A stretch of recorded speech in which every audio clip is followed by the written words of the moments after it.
Asansol municipal কর্পোরেশনের মুখ্য প্রশাসক ভাই অমরনাথ চট্টোপাধ্যায় মহোদয়।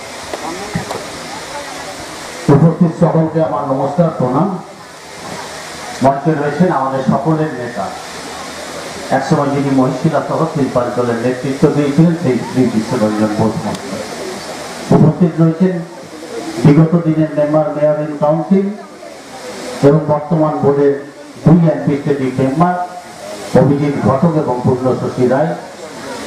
উপস্থিত আছে আশিস দা রয়েছে, গৌতম রয়েছে, কৃষ্ণধর রয়েছে এবং অন্যান্য সমস্ত ছেলেরা রয়েছে, যারা আমার বন্ধুবর্গ রয়েছে, যারা আজকে বিধান রায়ের এই জন্মদিনটাকে সুন্দরভাবে নিজেরা পালন করবার যে প্রয়াস করেছেন তার জন্য আমরা বিশেষভাবে কৃতজ্ঞ।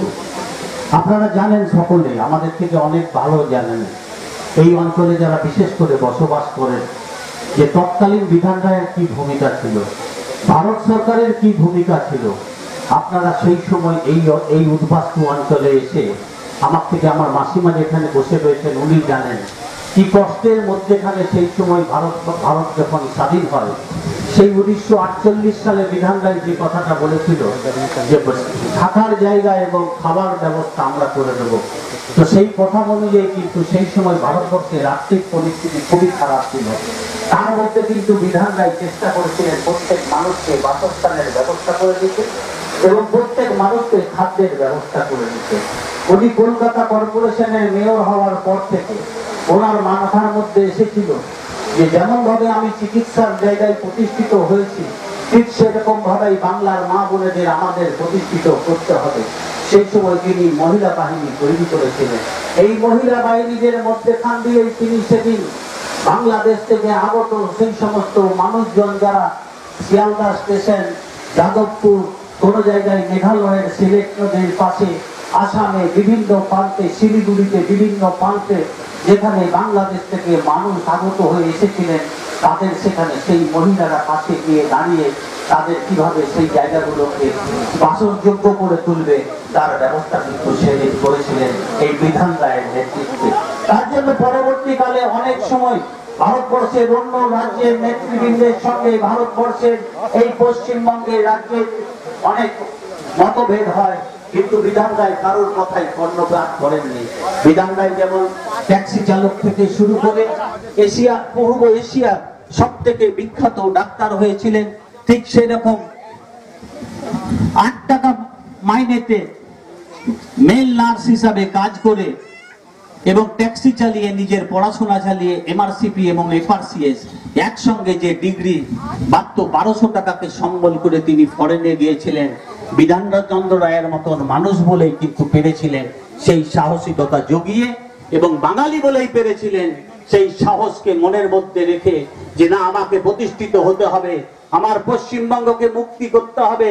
ব্রিটিশ স্বাধীনতার আন্দোলনের মধ্যেখান দিয়ে যে পশ্চিমবঙ্গ নির্যাতিত হচ্ছে সেই পশ্চিমবঙ্গকে আমাকে তুলে ধরতে হবে, তার জন্যই কিন্তু সেদিন তিনি চেষ্টা করেছিলেন। এবং পরবর্তীকালে দেশবন্ধু চিত্তরঞ্জন রায় দাসের নেতৃত্বে উনি জাতীয় কংগ্রেসে অংশগ্রহণ করেন এবং পরবর্তীকালে তার জীবনের ইতিহাস হয়ে আছে। উনি 6 মাস জেল খেটেছিলেন। যখন 1931 সালে গান্ধীজির নেতৃত্বে অসহযোগ আন্দোলন শুরু হয়েছিল তখন তিনি 6 মাস জেল কেটেছিলেন, কিন্তু জেলে বসেও তিনি ডাক্তারি প্র্যাকটিস করে গিয়েছিলেন। এর নাম ছিল বিধানচন্দ্র রায়। এর নাম হচ্ছিল ভারতবর্ষের বিরল ব্যক্তিত্বের মধ্যে একজন।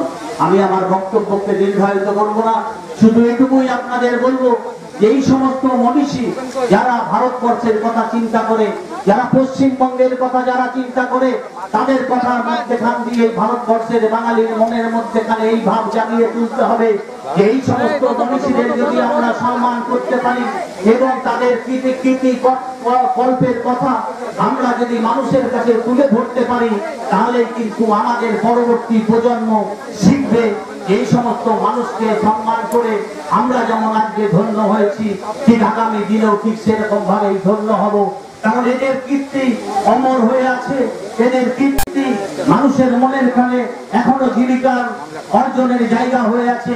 আজকে যে কথাটা অভিজিৎ ঘটক বলল যে চিত্তরঞ্জন রেল কারখানায় হোক, দুর্গাপুর স্টিল ফ্যাক্টরি হোক, কল্যাণী শহর হোক, কি আপনার এই মহিশিলা কলোনি হোক, কি সূর্য সেন কলোনি হোক, কি গোপালনগরের কলোনি হোক, কি আপনার সূর্য সেন কলোনি হোক, সেই সময় বিধানচন্দ্র রায়ের মাথায় এসেছিল যে এত মানুষ কোথায় বাস করবে, সেই সমস্ত মানুষদের জন্য জায়গার ব্যবস্থা করতে হবে।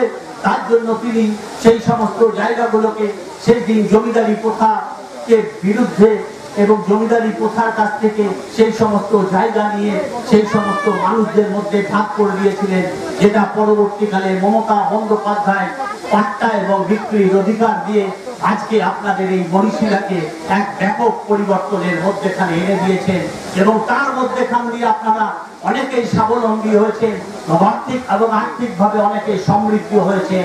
আপনাদের চিন্তা করতে হবে, মমতা বন্দ্যোপাধ্যায় পারে একমাত্র মহিলাদের কথা চিন্তা করতে।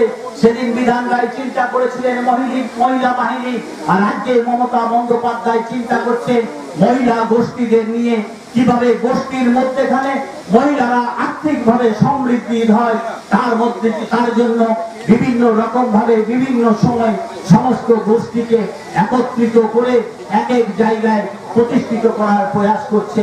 আমি ধন্যবাদ জানাই মহিষিলার এই 3 নম্বর অঞ্চলে আমার বন্ধু ভাইদের, যারা এই করোনা কোভিডের মধ্যেখানে আর্থিকভাবে দুর্বল মানুষদের পাশে দাঁড়ানোর প্রয়াস করেছে, যারা ভেবেছে আর্থিকভাবে দুর্বল মানুষদের সঙ্গে নিয়ে চলতে হবে। মমতা বন্দ্যোপাধ্যায় যে কথাটা বলে যে মানুষকে সঙ্গে নিয়ে চলা এবং মানুষকে ভালোবাসার মধ্যে কিন্তু আমরা আমাদের ভবিষ্যৎকে গড়ে তুলতে পারবো, যে কথাটা বিবেকানন্দ বলে গিয়েছিলেন যখন বিদেশ থেকে ঘুরে এলেন, যে আমাদের মানুষই হচ্ছে ভারতবর্ষের সব থেকে বেশি শক্তিশালী এবং সব থেকে সমৃদ্ধশালী মানুষ। তাদের নিয়ে যদি আমরা চলতে পারি তাহলে আমাদের স্বাধীনতা খুব তাড়াতাড়ি আমরা অর্জন করতে পারবো। আর আজকেও আমি আপনাদের বলি, এই মহিলা বাহিনীরাই পারবে নতুন করে আসানসোলকে দিশা দেখাতে এবং বিধান রায়ের চিন্তা ভাবনাকে নতুন করে ভাবতে শেখাতে। এই কথা বলে সকলকে আমার নমস্কার, সকলকে আমার ধন্যবাদ জানিয়ে আমি আমার বক্তব্য শেষ করছি। নমস্কার, ভালো থাকবেন, সুন্দর থাকবেন। ভগবানের কাছে প্রার্থনা করি আপনাদের পরিবারের প্রত্যেকে যেন সুন্দর এবং ভালোভাবে জীবনযাপন করতে পারে। খাদ্য সামগ্রী তুলে দিচ্ছেন আসানসোল মিউনিসিপাল কর্পোরেশনের মুখ্য প্রশাসক অমরনাথ চট্টোপাধ্যায় মহাশয়।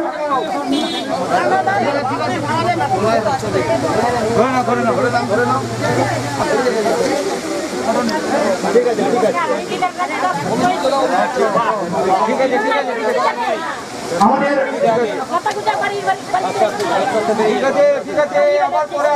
খাদ্য সামগ্রী তুলে দিচ্ছেন অভিজিৎ ঘটক মহাশয়, আসানসোল মুখ্য প্রশাসক পদের সদস্য, তৃণমূল কংগ্রেসের অন্যতম নেতা।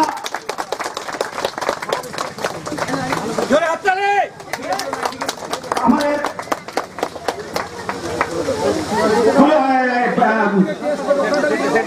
মেয়র পরিষদ সদস্য প্রাক্তন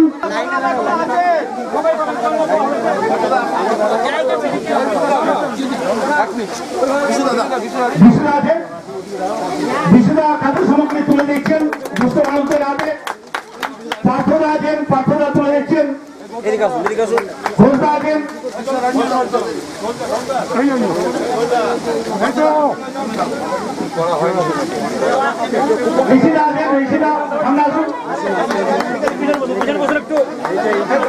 আমাদের গাঙ্গুলিদা আছেন। দিদি আস্তে আস্তে যাবেন, সেদিন পড়েছিলেন, আস্তে আস্তে যান।